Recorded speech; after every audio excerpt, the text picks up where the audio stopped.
Hello నేను మిసేశ్వరరావు. తెలంగాణలో 116 మున్సిపాలిటీలకి 7 కార్పొరేషన్లకి ఓరాహోరీగా polling జరిగింది. పోలింగ్ మున్సిపాలిటీల్లో సుమారుగా 56%, కార్పొరేషన్లో 54% నమోదైనట్టు తెలుస్తుంది. ఇంకా ఫైనల్గా ఈ వీడియో చేసే సమయానికి శాతం రాలేదు, కానీ సుమారుగా చెప్తున్నాను.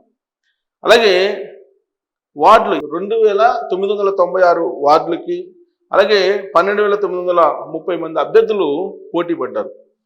దీంట్లో అసలు పోలింగ్ అయిపోయిన తర్వాత పబ్లిక్ పల్స్ ఎలా ఉంది అనేది ఒక సర్వే సంస్థ క్లియర్గా ఎగ్జిట్ పోల్స్ ఇచ్చింది. పీపుల్స్ పల్స్ సర్వే సంస్థ, నమ్మదగినటువంటి సర్వే సంస్థ ఉన్న వాటిల్లో 100% కాకపోయినా కానీ 90% నమ్మేటువంటి సంస్థ పీపుల్స్ పల్స్ అనేది. ఒక సీనియర్ జర్నలిస్ట్ ఆధ్వర్యంలో ఇది నడుస్తూ ఉంది ఈ సర్వే సంస్థ. యాక్చువల్గా ఇంతకు ముందు దాదాపుగా 40-35 సంవత్సరాల ఎక్స్పీరియన్స్ తోటి ఆయన సంస్థను పెట్టారు. వరుసగా ఇచ్చినటువంటి ఫలితాలు దాదాపుగా కరెక్ట్ అవుతూ వస్తూ ఉన్నాయి. ఒకవేళ సందేహం ఉంటే అసలు సర్వేని రిలీజ్ చేయడు ఆ సంస్థ. సో కాబట్టి ఈ సంస్థ ఇచ్చినటువంటి పల్స్ ఏ విధంగా ఉన్నాయి, ఎగ్జిట్ పోల్స్ ఏ విధంగా ఉన్నాయి, పోలింగ్ ముగిసిన తర్వాత చేసినటువంటి సర్వే, పోలింగ్ సరళిని బట్టి ఉదయం నుంచి సాయంత్రం దాకా అబ్జర్వ్ చేసి విడుదల చేసినటువంటి సర్వే, దాని ప్రకారం ఎవరికి ఎడ్జ్ ఉంది అనేది. వాస్తవంగా ఇప్పుడు కనుక కాంగ్రెస్ పార్టీకి కనుక హవా కొనసాగితే రేవంత్ రెడ్డి బలమైనటువంటి నాయకుడిగా తెలంగాణలో స్థిరంగా ఉండిపోయే అవకాశం ఉంది. ఒకప్పుడు ఉమ్మడి ఆంధ్రప్రదేశ్లో వైఎస్ఆర్ ఏ విధంగా అయితే కాంగ్రెస్ పార్టీలో బలమైన నాయకుడిగా ఎదిగారో రాజశేఖర రెడ్డి గారు, సేమ్ అలానే ఎదిగే అవకాశం ఉంది. ఇక బీజేపీ పరిస్థితి ఏంటి? అసలు బీఆర్ఎస్ పార్టీకి 2024 లోక్సభ ఎన్నికల్లో ఎంత పర్సెంటేజ్ వచ్చిందో అంతకంటే ఎక్కువ పర్సెంటేజ్ వచ్చిందో అంతే పర్సెంటేజ్ తోటి బీఆర్ఎస్ పార్టీ ఉందా, ఎక్కడెక్కడ బలహీనంగా ఉంది, వీటన్నిటిని విశ్లేషించింది ఈ సర్వే.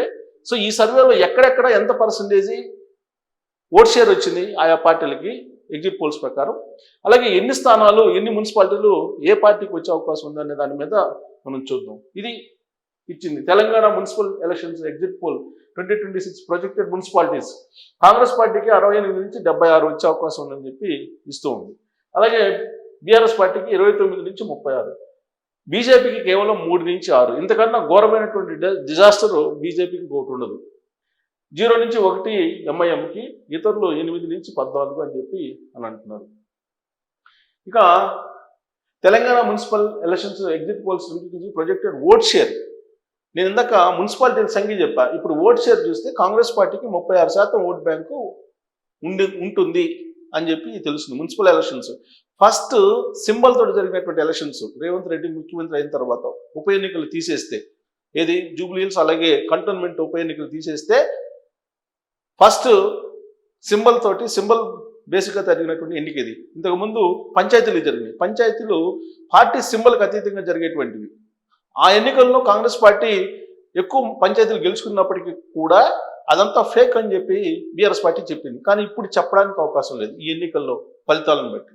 సో 36% కాంగ్రెస్ పార్టీకి ఓట్ బ్యాంకు ఉంది అని చెప్పి తెలుస్తుంది ఎగ్జిట్ పోల్స్. అలాగే 29.7% బీఆర్ఎస్ పార్టీ, అంటే లోక్సభ ఎన్నికల కంటే కొంత పెరిగింది దీన్ని బట్టి చూస్తుంటే.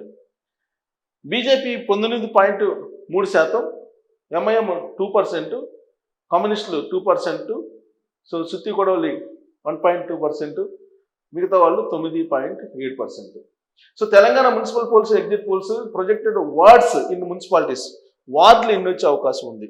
ఎందుకంటే క్షేత్రస్థాయిలో అసలు పార్టీ ఆయా పార్టీల పరిస్థితి ఎలా ఉందనేది ఈ వార్డులను బట్టి అంచనా వేసుకోవచ్చు. ఇక్కడ చూడండి, 1210 నుంచి 1290 వరకు కాంగ్రెస్ పార్టీకి వార్డులు వచ్చేటువంటి అవకాశం ఉంది. సో మున్సిపాలిటీలు ఎవరికి ఎన్ని వచ్చినా వార్డుల్లో వాళ్ళ బలం, అంటే క్షేత్రస్థాయిలో ఆయా పార్టీల బలం ఎంత ఉందనేది అంచనా వేసుకోవచ్చు. 860 నుంచి 930 వరకు బీఆర్ఎస్ పార్టీ, బీజేపీకి 250 నుంచి 270, ఎంఐఎంకి 35 నుంచి 44, అలాగే కమ్యూనిస్ట్ పార్టీలకి చెప్పుకోదగ్గ ఏం లేవు. కంకి కూడా 12 నుంచి 17, 10 నుంచి 14 సిపిఎంకి, అలాగే ఇతరులు 90 నుంచి 110. అంటే ఇండిపెండెంట్లు కూడా ఎక్కువగా కమ్యూనిస్టుల కంటే ఎక్కువ కనిపిస్తున్నారు. ఇక మున్సిపాలిటీ వైజ్ కార్పొరేషన్ ఈ municipal corporation elections municipality wise చూస్తే ముందు కార్పొరేషన్స్ చూద్దాం. 7 కార్పొరేషన్లు ఉన్నాయి కాబట్టి ఈ కార్పొరేషన్లు చూద్దాం. కార్పొరేషన్లు చూస్తే నిజామాబాద్లో కాంగ్రెస్ పార్టీ 28.5% ఓట్ షేర్ ఉంది. బీఆర్ఎస్ పార్టీకి 8%, అంటే చాలా తగ్గింది. ఉత్తర తెలంగాణలో బలంగా బీఆర్ఎస్ పార్టీ ఉంటుందని చెప్పేసి ఒక అపోహ, ఒక భావన ఉండేది. ఈ ఓట్ షేర్ని చూస్తే కనుక బీఆర్ఎస్ పార్టీ బలహీనపడింది నిజామాబాద్లో అని చెప్పొచ్చు.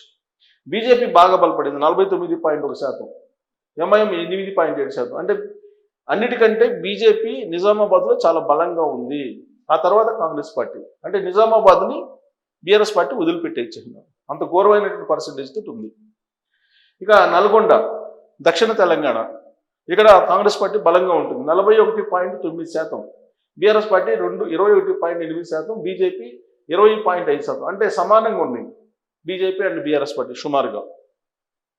ఎంఐఎం 4.7%, ఇతరులు 11%.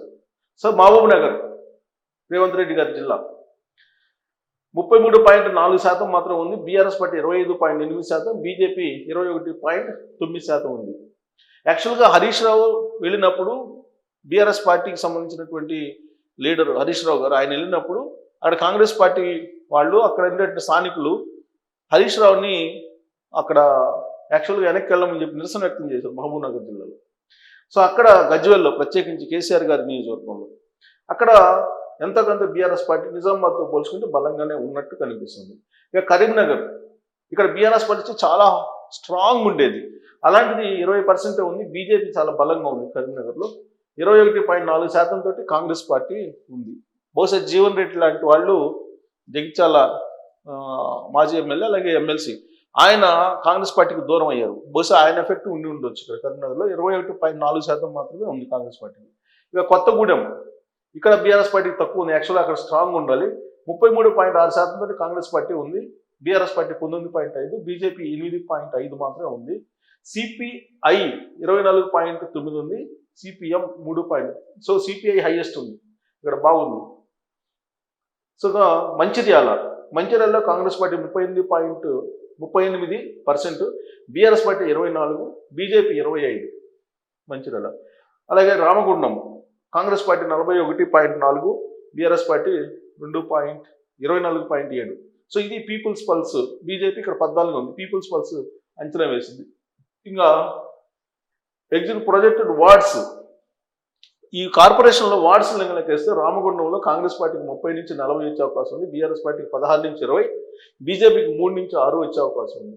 మంచిర్యాల 39 నుంచి 43 వచ్చే అవకాశం ఉంది వార్డ్స్, బీఆర్ఎస్ పార్టీకి కేవలం 8 నుంచి 12, బీజేపీకి 6 నుంచి 9. కొత్తగూడెంలో 28 నుంచి 34 కాంగ్రెస్ పార్టీకి, బీఆర్ఎస్కి 7 నుంచి 9. కరీంనగర్ 14 నుంచి 16 కాంగ్రెస్కి, 10 నుంచి 12 బీఆర్ఎస్ పార్టీకి, బీజేపీ 24 నుంచి 29. నిజామాబాద్ కాంగ్రెస్ 10 నుంచి 16 వార్డులు గెలుచుకునే అవకాశం ఉంది, బీఆర్ఎస్ పార్టీ 2 నుంచి 4, దారుణమైన పరిస్థితి. బీజేపీ 26 నుంచి 31 గెలుచుకునే అవకాశం ఉంది. సో బీజేపీ అక్కడ ఫామ్ చేసే అవకాశం ఉంది. నల్గొండ కాంగ్రెస్ 21 నుంచి 26, బీఆర్ఎస్ పార్టీ 8 నుంచి 12 నల్గొండలో కార్పొరేషన్లో, అంటే కైవసం చేసుకునే వార్డుల్లో, అంటే డివిజన్స్ అంటారు కార్పొరేషన్లో. బీజేపీ 6 నుంచి 10, మహబూబ్ నగర్లో 26 నుంచి 30 కాంగ్రెస్కి, బీఆర్ఎస్ పార్టీకి 18 నుంచి 22, బీజేపీకి 6 నుంచి 8, ఎంఐఎంకి 2 నుంచి 4. సో ఇది ప్రొజెక్షన్ చూసుకుంటే.